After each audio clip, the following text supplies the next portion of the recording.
সারা দেশে এখনো নিয়ন্ত্রণে আসেনি হাম ও হাম উপসর্গে আক্রান্তের হার।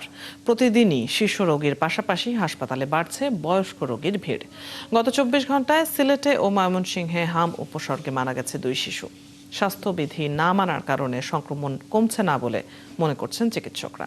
সহকর্মীদের তথ্য ও ছবিতে প্রতিবেদন।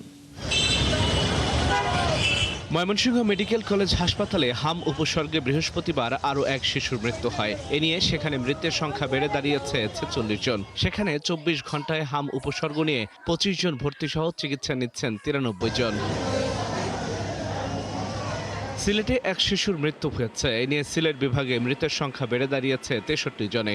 ইতিমধ্যে সিলেট ওসমানী মেডিকেলে ২০টি এবং শহীদ শামসুদ্দিন হাসপাতালে ১৪টি আইসিইউ বেড বসানো হয়েছে। পটুয়াখালীতে হাম সংক্রমণ এখনও ঊর্ধ্বমুখী। হাসপাতালে বাড়ছে প্রাপ্তবয়স্ক রোগীর সংখ্যা। ৬০ শয্যার হাম আইসোলেশন ওয়ার্ডে ৩ গুণ বেশি রোগী থাকায় চিকিৎসা সেবা ব্যাহত হচ্ছে। স্বাস্থ্যবিধি না মানার কারণে সংক্রমণ কমছে না বলে মনে করছেন চিকিৎসকরা। মার্চ মাস থেকে যদি এই পর্যন্ত আমরা কাউন্ট করি, আমাদের প্রায় ১৫০০ অধিক রোগী আমাদের এখানে সন্দেহজনক হাম নিয়ে ভর্তি হয়েছে এবং এর মধ্যে ১৪০০ অধিক রোগী সুস্থ হয়ে বাড়ি গিয়েছে। বরিশাল শেরেবাংলা মেডিকেলে নতুন করে ভর্তি হয়েছে ৩৯ জন। তবে বৃহস্পতিবার নতুন কোনো রোগীর মৃত্যু হয়নি।